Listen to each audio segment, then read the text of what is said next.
Before we get started, hit the comments and tell me where you're watching from and what time it is over there. Whether you're catching sunrise in Nairobi, burning midnight in New York, afternoon in Canada, or evening in France, I want to hear from you. Don't just watch silently, let me know where in the world you are. Now let's dive into the story. The laughter came first. Sure. Careless. It cut through the crowded city bus like broken glass. The silent man sat near the back, shoulders squared, hands resting calmly on his thighs. His jacket was worn at the cuffs, dark wool faded by years of weather. At his feet lay a large German shepherd, calm and alert, amber eyes scanning reflections in the bus windows. The dog did not bark, did not flinch. He simply watched. "Hey, is that thing even allowed in here?" a young man sneered from across the aisle. His voice carried the confidence of someone who had never been told no. "This ain't a farm, man." A few people laughed. Phones tilted upward. Someone whispered, "Film this." The silent man did not respond. The bus jolted over a pothole, metal groaning, handrails rattling. Outside, rain streaked down the windows, blurring neon signs and streetlights into long, trembling lines. Inside, the air smelled of wet coats and cheap cologne. "Yo, I'm talking to you," the same voice pressed. Louder now. Crueler. "Can you even speak? Or did the mud eat your tongue?" The German shepherd's ears twitched. His body tensed, but only slightly. Disciplined. Trained. The man lowered his hand, 2 fingers brushing the dog's collar. Not gripping. Just enough to signal stay. The collar was thick leather, scarred, with a small, faded patch sewn near the buckle. No one noticed it. A woman nearby shifted uncomfortably, eyes down. An older man shook his head but said nothing. Silence spread, heavy and weak. The mocker stood up. Up close, the silent man looked older than he first appeared. Not fragile, seasoned. His face carried lines carved by sun and wind, not age. His eyes were pale gray, steady and empty of fear. "People like you," the mocker said, voice dripping with false humor, "always hiding behind animals. Bet that dog's tougher than you, huh?" He nudged the dog with his shoe. That was when the bus went completely still. The German shepherd rose in one smooth motion, silent, controlled, powerful. No snarl. No bark. Just presence. The silent man finally looked up, and the air changed. His gaze locked onto the mocker, not angry, not loud, just cold. Calculated. The kind of look that made instinct scream back away even if pride refused to listen. "Sit," the man said softly. The dog obeyed instantly. A murmur rippled through the bus. Someone laughed nervously. Someone else stopped recording. The mocker scoffed, but his confidence wavered. "Man, you think you scare me?" The silent man said nothing. He reached slowly into his jacket. Gasp. A woman clutched her purse. The driver glanced in the mirror. But the man pulled out only a folded transit pass, and something else slipped into view for half a second. A small piece of metal. Rectangular. Matte. Worn smooth at the edges. A military dog tag. It vanished back into the jacket before anyone could fully register it. The bus hissed as it slowed to a stop. The doors creaked open. The silent man stood. He was taller than expected. Broader. The kind of build that didn't come from gyms, but from years of carrying weight, responsibility, and survival.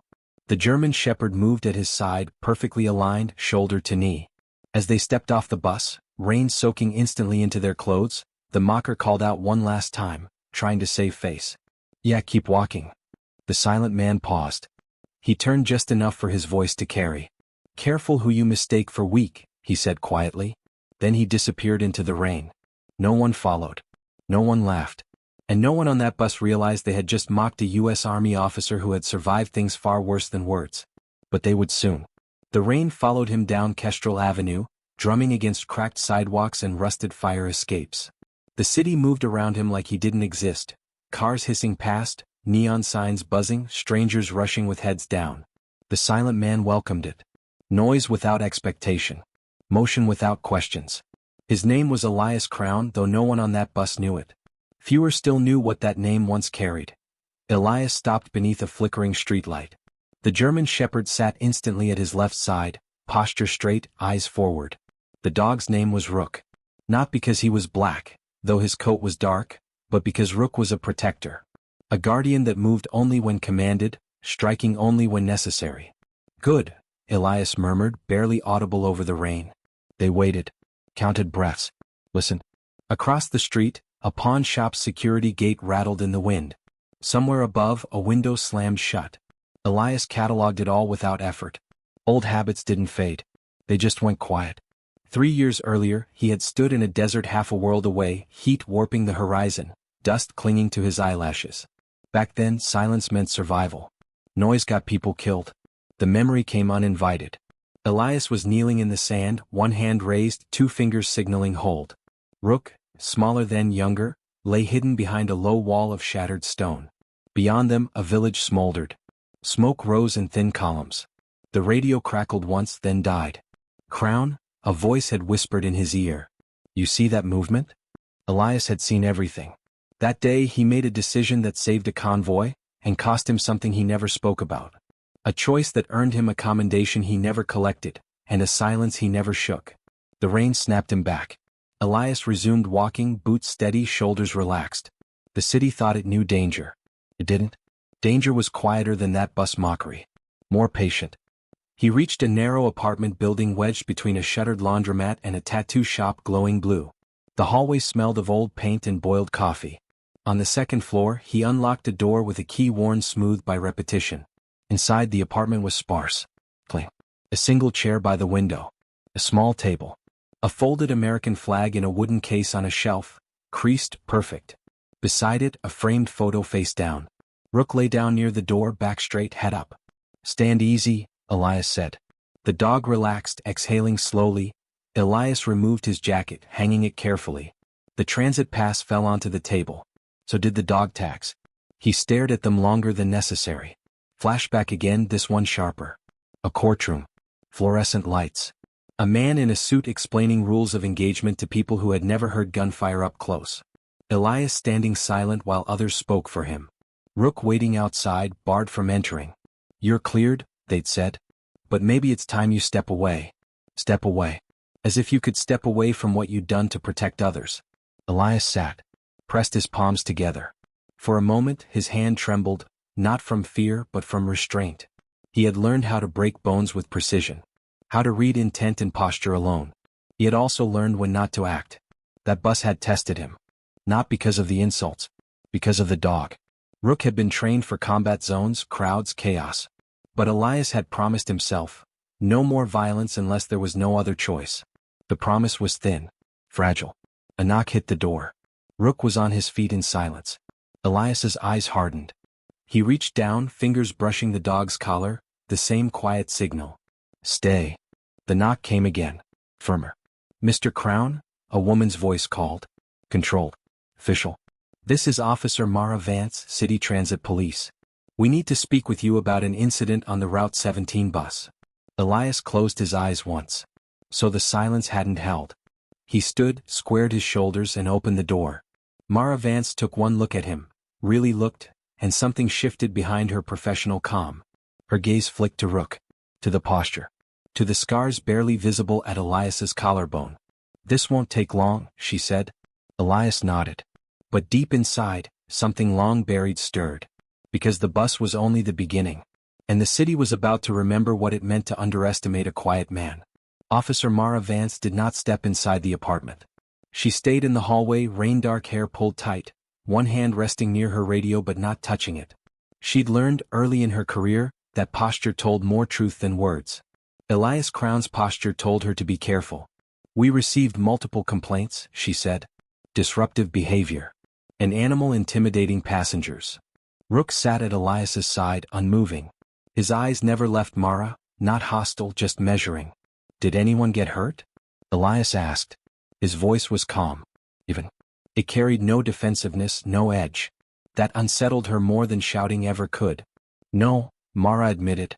But there are videos. Online already. Elias nodded once. He had expected that. The city recorded everything except understanding. Mara hesitated, then added, one of the passengers claims you threatened him. Elias looked down at Rook. His fingers brushed the dog's head, slow and grounding. I warned him, Elias said. There's a difference. Mara studied him for a long moment. You military? The question hung in the narrow hallway like a held breath. Yes, Elias replied. How long? Long enough. That was when the neighbor's door creaked open across the hall. A thin woman with tired eyes peered out, curiosity outweighing caution. Mara lowered her voice. I'm not here to arrest you, she said. But transit wants a statement. They're nervous. A trained dog on a public bus. People scare easy. Elias almost smiled. Almost. He thought of another crowd, panicked, screaming, compressed against concrete walls while mortar fire shook the air. People scared easy then too. He had stood between them and chaos. Silent. Steady. I'll cooperate, he said. Mara exhaled. Good. As she turned to leave, she paused. For what it's worth, she added quietly, the guy who started it, he's got priors. Public harassment. Instigation. Elias met her eyes. Thank you. She nodded once and walked away. The door closed softly. Inside, the apartment felt smaller. Elias leaned against the wall, eyes closed, counting breaths the way he'd been trained to do when adrenaline threatened control. Rook pressed his head gently against Elias's thigh. You did good, Elias whispered. The dog's tail thumped once. That night Elias dreamed. He was back in uniform, body armored, helmet heavy. Rook was younger again, muscles leaner, eyes brighter. They were moving through a narrow street overseas, windows dark, air thick with dust and fear. A child cried somewhere. A shot rang out. Elias woke before the impact. Morning came gray and heavy. Elias took Rook out early before the city fully stirred. They walked along the river, mist hovering above the water like unfinished thoughts. Joggers passed, some glancing nervously at the dog, others smiling. A boy waved. Rook wagged once. Elias knelt to tie his boot. That was when he heard it. Hey, that's him. Voices.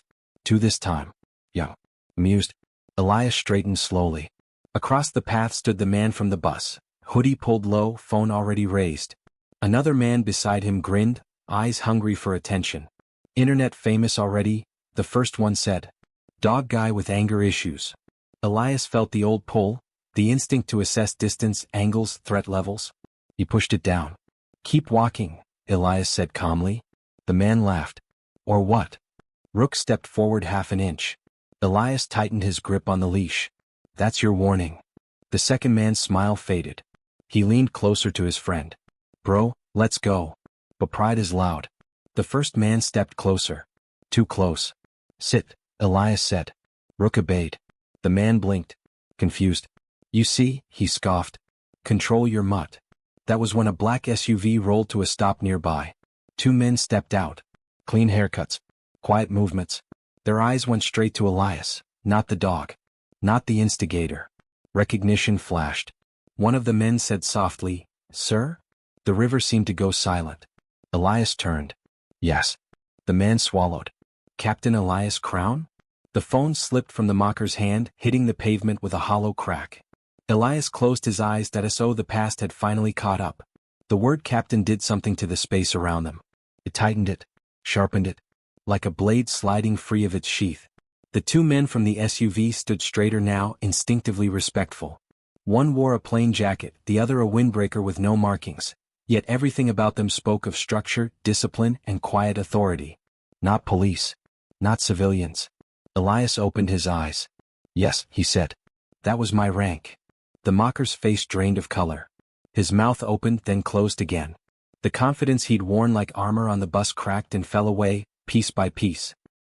You're military? He stammered. Elias didn't look at him. His attention stayed on the men from the SUV. You shouldn't be here, Elias said calmly. This isn't your assignment. The taller of the two nodded. Wasn't supposed to be, he replied. But when your name popped up in a transit report flagged with a K9 trained to military standard, command wanted eyes. Command. The word echoed, dragging memories behind it. Maps spread across tables, red markers bleeding into sand-colored terrain, voices low and urgent. Elias had walked away from that world. Or so he thought. Rook shifted, sensing the change. Elias placed a steadying hand on his neck. The mocker backed away a step. This is ridiculous, he muttered, trying to regain control. I didn't do anything. You did, Elias said quietly, finally turning to him. You tested something you didn't understand. The man swallowed. I was just joking. Jokes don't corner people, Elias replied. They don't threaten animals trained to protect. The second man from the SUV, shorter, older, cleared his throat. Captain Crown, he said, may we speak privately? Elias hesitated. The river flowed on, indifferent. Joggers slowed, sensing tension they couldn't name. 5 minutes, Elias said. Here. The men nodded. They stepped aside, voices low. The older man spoke first. There's been an incident, he said. Overseas. Not active combat but close. A unit froze. Civilians were exposed. Elias's jaw tightened. You have commanders. We do, the man agreed. But none like you. Elias let out a slow breath. I'm done. You said that before, the taller man replied gently. Then you came back. And people lived. Elias looked down at the water. He saw reflections layered on reflections, past and present overlapping until they were hard to separate. He thought of the apartment. The flag. The photo face down. I won't be pulled back because someone mocked me on a bus, Elias said. That's not why we're here, the older man said. We're here because your restraint today is the same restraint that kept villages alive. You didn't strike. You didn't escalate. That matters. Behind them, the mocker tried to edge away. Officer Mara Vance's voice cut through the air. Stop right there. She approached briskly, eyes flicking from the SUV to Elias to the shaken young man. Sir, she said to the mocker, you're being cited for harassment and disorderly conduct. Multiple witnesses. Video evidence. What? He protested. This is insane. Mara didn't blink. Hands where I can see them. As she guided him aside, she glanced at Elias. Her eyes widened, just a fraction, at the sight of the two men standing deferentially near him. She lowered her voice. Who are they? Ghosts, Elias said. From a life I left. Mara studied him. Looks like that life didn't leave you. The men from the SUV stepped back. We'll be in touch, the taller one said. He slipped a card into Elias's hand. No logo. Just a number. Elias didn't look at it. The SUV drove off, disappearing into traffic as quietly as it had arrived. The river returned to its sound. Joggers resumed their pace. The moment dissolved. Mara finished the citation and led the mocker away, his head down now, voice small. Elias stood alone again. Almost. Rook leaned against his leg, solid and warm. Elias stared at the card in his hand. He finally turned it over. The number stared back, patient. The past wasn't asking. It was waiting. And somewhere far away, people he'd never meet were standing in the path of danger, unaware that the quiet man on a city bus might be the only one who could still protect them. Elias did not call the number. Days passed. The city returned to its rhythm, but something underneath it felt louder now, like a drumbeat he couldn't ignore. News clips circulated, blurred videos, bold captions, opinions shouted by people who had never known silence as a skill. Man with attacked dog causes panic. Hero veteran shows restraint. Two stories fighting for the same truth. Elias watched none of it. He focused on routine. Morning walks with Rook. Long hours at the shipping warehouse where he worked nights, stacking crates in quiet rows. The weight felt honest. The rules were simple. Lift, carry, place. No one asked questions. But at night, when the city dimmed, the memories sharpened. He stood at his window one evening, rain tapping softly against the glass, and finally turned the photo face up. It showed 3 soldiers kneeling in the dirt, arms slung over each other's shoulders. Elias was in the middle, younger, smiling despite the grime. Rook sat in front of them, ears up, tongue out, alive with purpose. Only one of those men was still breathing. Elias set the frame down carefully. The promise came back then, the one he made in a field hospital, hands slick with blood that wasn't his. Asterisk, I'll carry it so they don't have to. I'll stay quiet so others can sleep. Asterisk. That was why he left. Not because he was broken, but because he still worked. Too well. The knock came just after midnight. 3 sharp raps. Controlled. Familiar.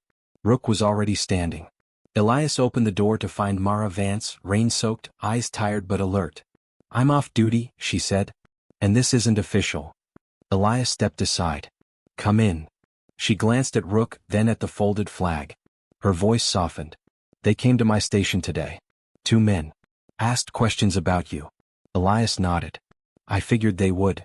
You didn't tell me who you really were, she said.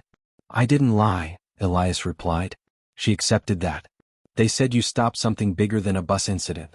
That your restraint prevented escalation. They said people like you are rare. Elias looked away.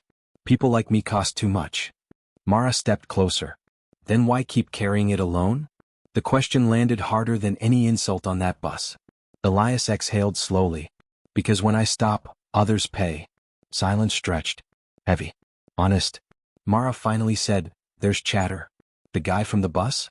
He's been talking online. Twisting things. Making threats. Elias's eyes hardened, not in anger but focus. Toward me? He asked. Toward your dog, she said quietly. Rook's ears flicked. That night, Elias slept in his clothes. The next afternoon, as he exited the warehouse, a familiar voice called out from behind a parked car. Hey, Captain. Elias stopped. The mocker stepped into view, flanked by two others. Confidence rebuilt, fueled by numbers and bravado. One of them held a stick. The other grinned too wide. You humiliated me, the mocker said. Cost me my job. Elias placed himself slightly in front of Rook. You did that yourself. The man sneered. Maybe. But dogs have accidents all the time. That was the line. Elias's pulse slowed. His mind cleared. He saw angles, distances, exit paths. He felt the old switch flip, but he didn't let it snap. Leave, Elias said. They laughed. Rook growled once. Oh. Controlled. Sirens wailed in the distance, too far. Elias raised one hand. Sit, he said. Rook obeyed. The mocker lunged. What followed was fast. Precise. Elias moved like gravity had shifted. A wrist turned. A knee buckled. The stick clattered away. One man ran. The other fell, breath gone. Elias never struck the head. Never overcommit. When the mocker hit the ground, pinned and gasping, Elias leaned close. You mistook kindness for weakness, Elias said softly. That ends now. Police arrived moments later. Mara stepped out of the cruiser, eyes scanning the scene. She met Elias's gaze and nodded once. Later, as the men were taken away, Mara said quietly, They're safe. All of them. Because you chose control. Elias looked at Rook. Control had always been the point. But tonight he understood something new. Silence wasn't retreat. It was preparation. The city didn't sleep after that night. It watched. Videos of the warehouse confrontation spread faster than the bus clip ever had, but this time the tone shifted. No mocking captions. No cheap jokes. Just slowed footage. Zoomed frames. People counting seconds, replaying how fast it ended, how controlled it was. How the dog never lunged unless commanded. How the man never lost his balance. That's not a civilian, one comment read. Elias felt the shift before he saw it. People stepped aside now when he walked with Rook. Not in fear, something closer to respect mixed with uncertainty. Parents pulled children closer, not away. A veteran in a ball cap stopped him one morning and nodded without a word. Elias returned the nod. That was enough. But attention was dangerous. Mara made that clear when she visited again, this time in uniform. You're becoming a pattern, she said. Patterns get studied. Elias poured her coffee. I didn't choose visibility. No, she agreed. But it found you. She hesitated, then added, Transit suspended the Route 17 driver. Claims he failed to de-escalate. Elias stiffened. That's wrong. I know, Mara said. But systems protect themselves first. That old, bitter truth settled deep in Elias's chest. Later that day he received an envelope, no return address. Inside was a single page. Type. Sparse. Asterisk crown. Another unit froze today. Different place. Same outcome. We're running out of time. Asterisk. No signature. Elias burned the page in his sink, watching the words curl and blacken. Rook watched the flames, unmoving. That night the city tested him again. It happened on the subway platform, late, nearly empty. A teenager backed into a pillar, cornered by two older boys. Voices sharp. Hands grabbing. Fear loud enough to taste. Elias stood 20 feet away. He could leave. No one would blame him. He had already done enough. Rook looked up at him. Elias sighed. Stay, he whispered. He stepped forward alone. Back up, Elias said, voice calm but final. One boy laughed. Mind your business. Elias didn't raise his voice. This is my business now. The second boy hesitated. Something in Elias's stillness unnerved him. Let's go, he muttered. They left fast. The teenager slid down the pillar, shaking. Thank you, he whispered. Elias nodded once and walked away before gratitude could turn into questions. But someone had been watching. Across the platform, a man in a long coat lowered his phone. He didn't approach. He didn't speak. He simply turned and disappeared into the tunnel crowd. By morning Elias knew. The number on the card rang twice before someone answered. Crown, the voice said. No greeting. No apology. I won't come back, Elias replied. But I'll advise. Silence on the line. Then, we'll take what we can get. That afternoon, Elias stood in his apartment, staring at the folded flag. He ran his fingers along the glass case, then finally did what he'd avoided for years. He put the uniform on. It didn't fit the same, but it fit enough. Rook watched, tail still, eyes bright. I won't disappear again, Elias said. But I won't be owned. Rook barked once. Agreement. As dusk fell, Elias stepped onto his balcony. The city lights flickered on like distant campfires. Somewhere out there, danger moved quietly. Somewhere else, people waited for someone to step between them and chaos. Elias clipped Rook's leash. Silence had been his shield. Now it was his signal. Elias did not return to the field. Not fully. Not the way they wanted.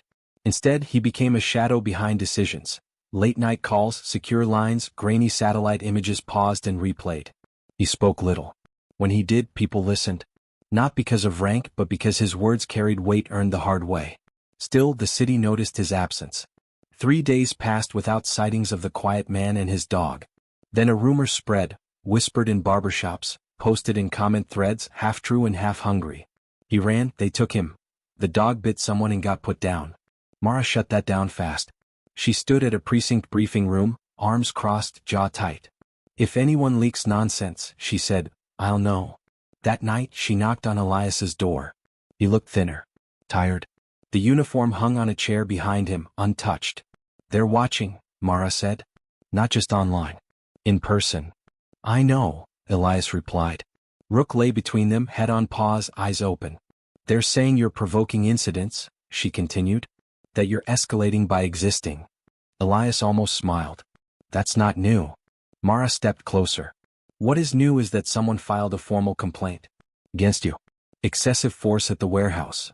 Elias's face went still. From who? Doesn't matter, she said. It opens doors.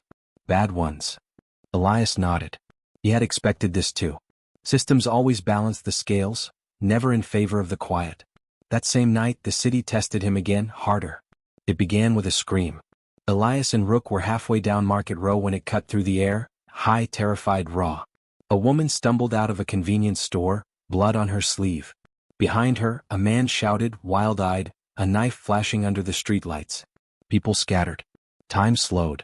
Elias moved. Stay, he ordered Rook, unclipping the leash and anchoring it to a post. The dog obeyed instantly, muscles coiled, eyes locked. Elias stepped into the man's path. Drop it, he said. The man charged. What followed lasted less than 4 seconds. Elias redirected the arm, struck the wrist, swept the legs. The knife skidded across the pavement. The man hit the ground, breath gone, rage evaporated into shock. Elias knelt, pinning him, not crushing, not cruel. Just enough. Breathe, Elias said. Sirens arrived fast this time. Too fast. Phones were already up. Mara pushed through the crowd moments later, eyes flicking from the injured woman to the subdued attacker to Elias's calm hands. She knew what was coming. The headlines hit within the hour. Vigilante veteran takes law into own hands. Military training used on civilian. Is the city safe? Elias sat on the curb as paramedics worked. He stared at his hands, not shaking, not proud. Just steady. Mara approached, voice low. You saved her. It won't matter, Elias said. Across the street, a man in a suit watched from inside a black sedan. He made a call. Yes, he said. It's him. Later, in the quiet of his apartment, Elias cleaned a small cut on his knuckle.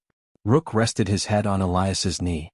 I won't hide, Elias said softly. But I won't let them use me either. Rook exhaled. Outside, the city buzzed with arguments it didn't understand. Inside, Elias made a decision. If they wanted a symbol, he would choose what it meant. And if the system came for him, it would have to do so in the light, where everyone could see what silence was really protecting. The city decided Elias' crown would be judged. Not in a courtroom at first, but on screens, in headlines, in loud opinions delivered by people who had never felt a blade rush toward them. Panels debated his posture. Commentators slowed footage frame by frame, circling his hands, his feet, the exact moment control replaced chaos. Too calm, one said. Too trained. As if calm were a crime. A formal notice arrived 2 days later. Review board. Use of force. Civilian setting. Mandatory appearance. Elias placed the envelope beside the folded flag and didn't open it again.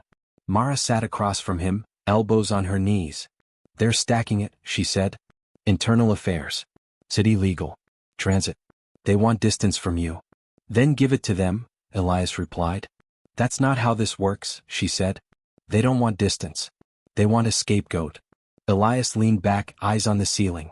He thought of every time he had stood between danger and people who would never know his name. Of the promise. Of the silence. They'll come for Rook, he said. Mara stiffened. On what grounds? Public safety, Elias replied. They always do. That night, someone tried to poison the dog. It wasn't subtle. A piece of meat left near the stairwell. Chemical smell. Wrong color. Elias saw it immediately. Rook didn't even sniff. Elias's hand clenched, not in fear but fury so cold it felt clean. He bagged the meat, took photos, sent them to Mara.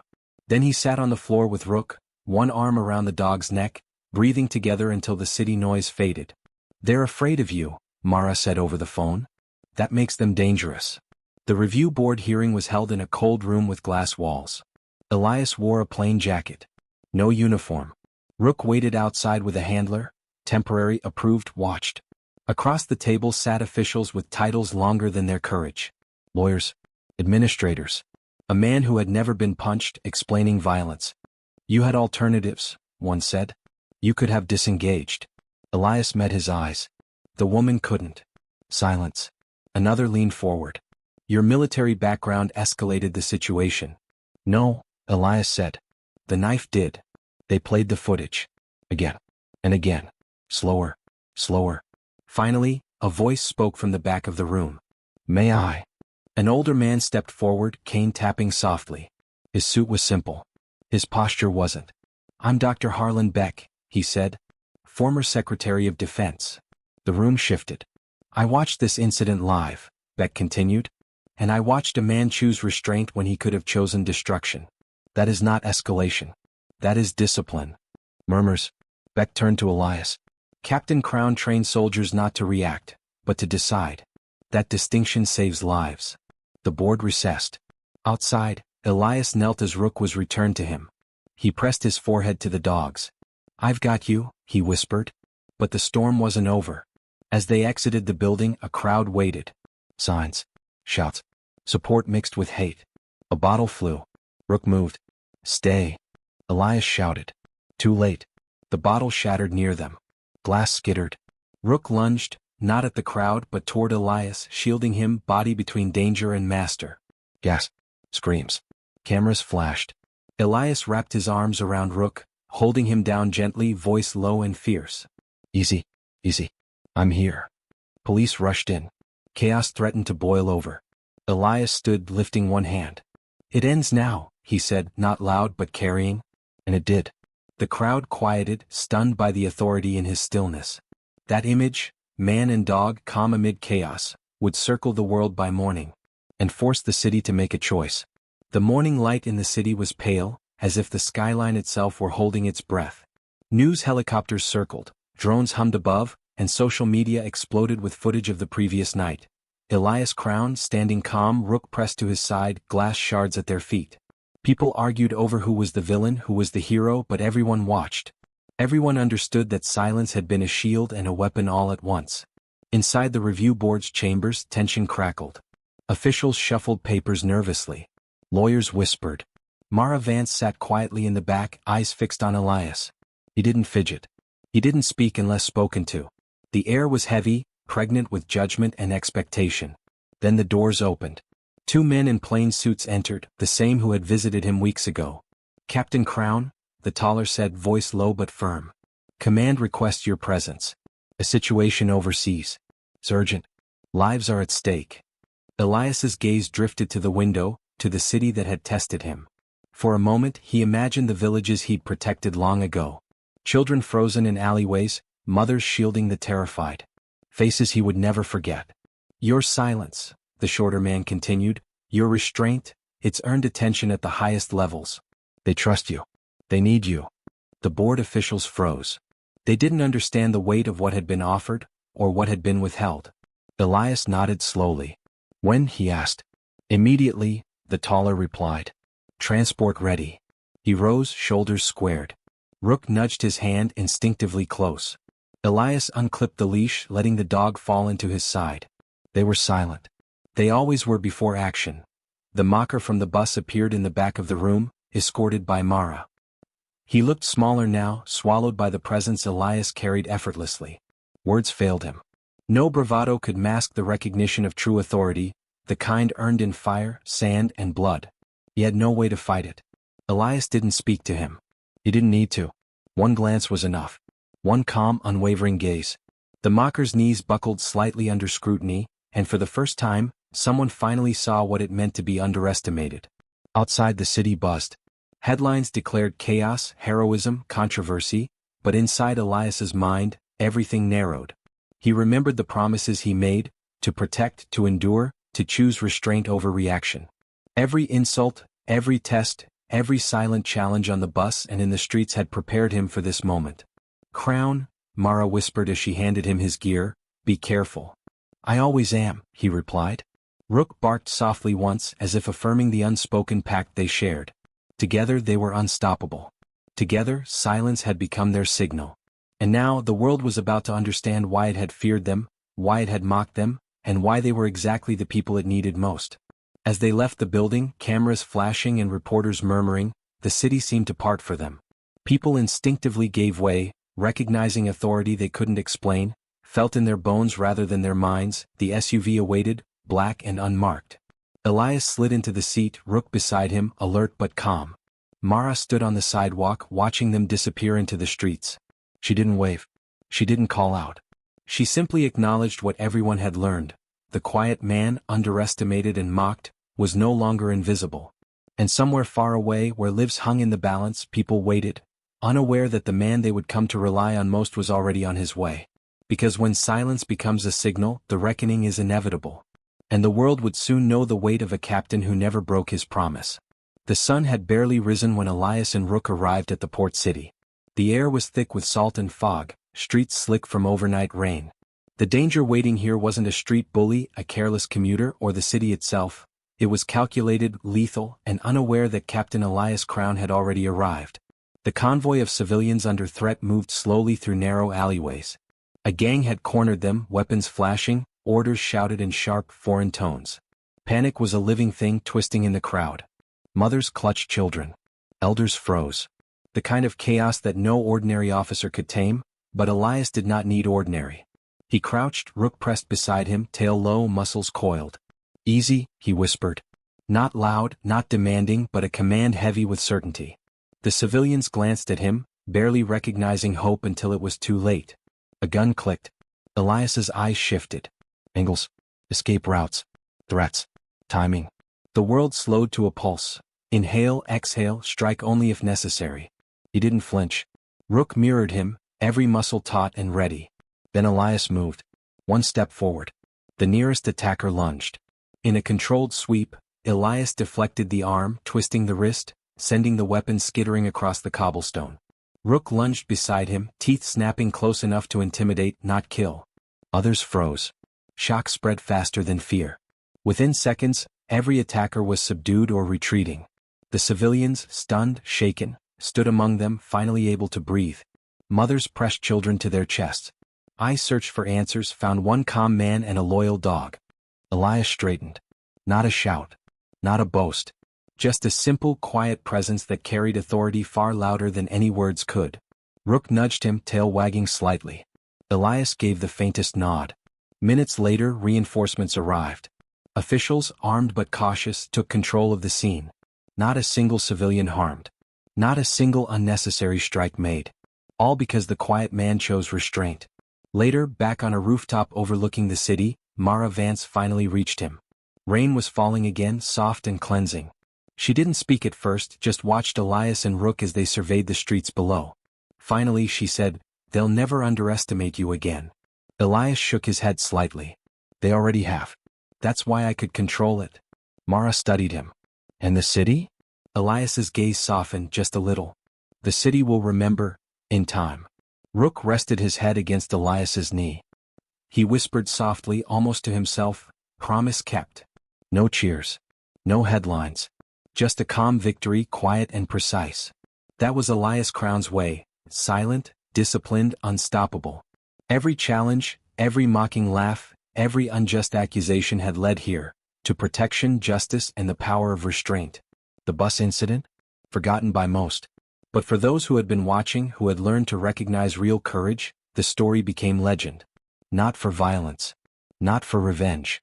But for one man and his dog who proved that strength was measured not by anger or speed, but by the wisdom to wait, the courage to act, and the integrity to protect when no one else could. As Elias looked down at the streets, Rook at his side, the city seemed smaller, safer. And in that moment he finally allowed himself a quiet thought. The world needed more people who understood silence, and what could be done with it. And Captain Elias Crown, along with his loyal German shepherd, would always answer that call.